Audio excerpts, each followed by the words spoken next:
Assalomu alaykum, hurmatli qadrli zamondoshlarım. Barmisiz, amanmisiz, sog' salomatmisiz? Bugun efirda yana sizlar bilan Kurzbay Rozmetov. Bugungi efirimizning mavzusi ichki muhit to'g'risida bo'ladi. Bugun 2-avgust 2026-yil, haftaning bozor kuni. Ichki muhit to'g'risida tushuncha. Organizmning normal hayot kechirishi uchun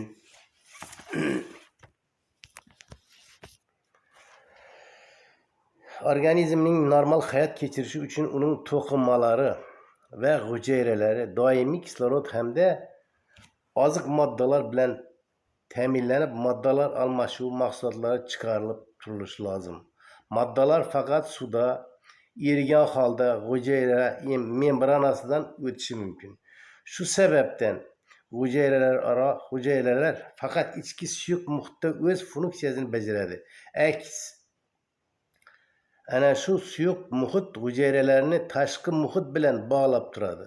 To'qima suyuqligi qon va limfa organizm ichki muhitini hosil qiladi. To'qima suyuqligi hujayralar orasidagi suyuqlikdan iborat. Hujayralar to'qima suyuqligida joylashgan bo'lib, suyuqlik orqali zarur oziq moddalar va kislorod oladi. Keraksiz moddalar almashuv mahsulotlari chiqarib turadi. To'qima suyuqligi doimiy harakatda bo'lib, qon tomirlari orqali yangilanib turadi. Limfa tiniq bir oz sarg'ish suyuqlik limfa tomirlarida bo'ladi. Tarkibi qonga yaqin, lekin eritrositlar va trombositlar bo'lmasligi bilan qondan farq qiladi. Limfada juda ko'p limfositlar bo'ladi. Limfa tomirlari barcha organlar va to'qimalar orqali o'tadi. Limfa yo'llari bo'ylab limfa tugillari joylashgan. Limfa organizmni har xil mikroblardan, viruslardan himoya qilishda ishtirok etadi. Qon organizmning ichki muhitini saqlashda asosiy ahamiyatga ega.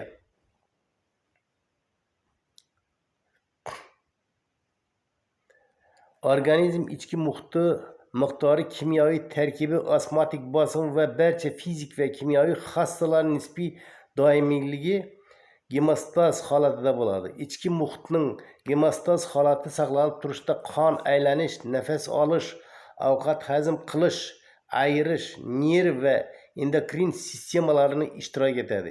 Ichki muhitning doimiyligi organizmning barcha hujayralar, to'qimalar hamda organizmning normal faoliyati uchun zarur.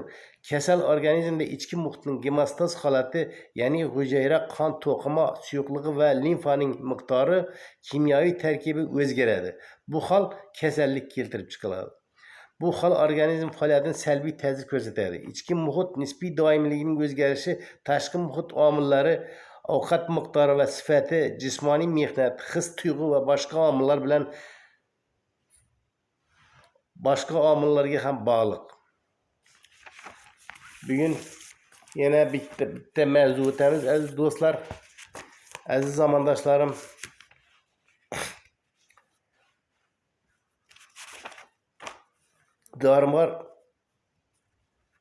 Dorivor o'simliklar to'g'risida ma'lumot beraman. Bugun tananing sovib ketishi to'g'risida ma'lumot beramiz. Shamollashning oldini olish yoki kasallikni davolash. Bahorda zarang daraxti, ya'ni klyon yoki kin biryozali sharbat ichish kerak. Ikkinchi, sholg'om sharbatini shakar yoki asal bilan ichish kerak. Uchinchi, o'rtacha kattalikdagi piyozni ikkitasini maydalab, unga 1:4 nisbatda stakan suv olinadi. Quyuq sharbat holatigacha qaynatiladi. Bir osh qoshiqdan har 4-7 soatda ichish tavsiya qilinadi.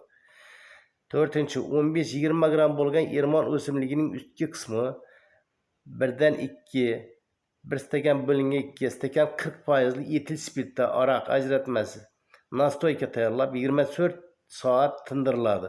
Undan 3 mahal kunduzi bir osh qoshiqdan ovqatdan oldin ichiladi. 5. Hantal kukuni paypoqqa solib qo'yiladi va bir necha kun yuriladi. 6. Nastarin guli va bo'ymondoron o'simligining yer ustki qismi gulli savatchasini tengma-teng aralashtirib, dastarboshining savatchasidan 2 choy qoshiq aralashmani 1 stakan qaynoq suvda yopiq idishda 3-4 soat tindirib, doka yoki bozdan o'tkazib saqlanadi. Qabul qilishning bir bo'lingan 4 ga stakan naharga ichiladi. Oyoqlarni issiq suvga solib turiladi. Malina solingan choy ichiladi. 8-chelakdagi issiq suvga 350 gram osh tuzi solib, unga 180 gram quruq xantal qo'shiladi. Ikkala oyoqni chelakka tushirib turiladi, toki oyoqlar achishib, tovonlari qizarib ketguncha chidab turiladi. 9. Xantal qog'ozni ko'krakka, yelka va boldirga qo'yiladi. 10. Bir bo'lingan 2 ga litr aroqqa 4 gram qanfara qo'shib, unga 4 gram anisli moy soling. Issiq joyda 4 kun ushlang. Qabul qilishni 30 tomchidan 2 qism 1 ga 4 nisbatda stakan suvda yotish oldidan choy bilan ichiladi. 11. Hammomda yaxshi terlab, belni qirilgan sholg'om yoki yer qalampir, bir oz asal va tuz qo'shilgan aralashma surtiladi. Hammomdan chiqib 3-4 ta piyola arg'uvon va moy chechak gullaridan unga nordon mevalar qo'shilgan sharbat ichiladi. 12. Oddiy ig'ir ildizi quruq mayda qilib qiriladi, shisha idishga solinadi va ustidan 1 sm yuqori hajmgacha xohlagan vino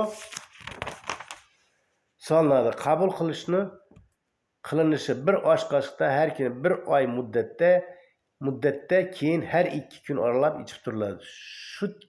Shu tariqa gripp kasalligi bilan og'rimaysizlar. Aziz zamondoshlarim, shuning bilan bugungi mavzuimiz o'z nihoyasiga yetdi. Sizlar bilan Qo'zboy Rozmetov bugun ertagacha xayrlashadi. Ertagacha sog' omon bo'linglar aziz zamondoshlarim.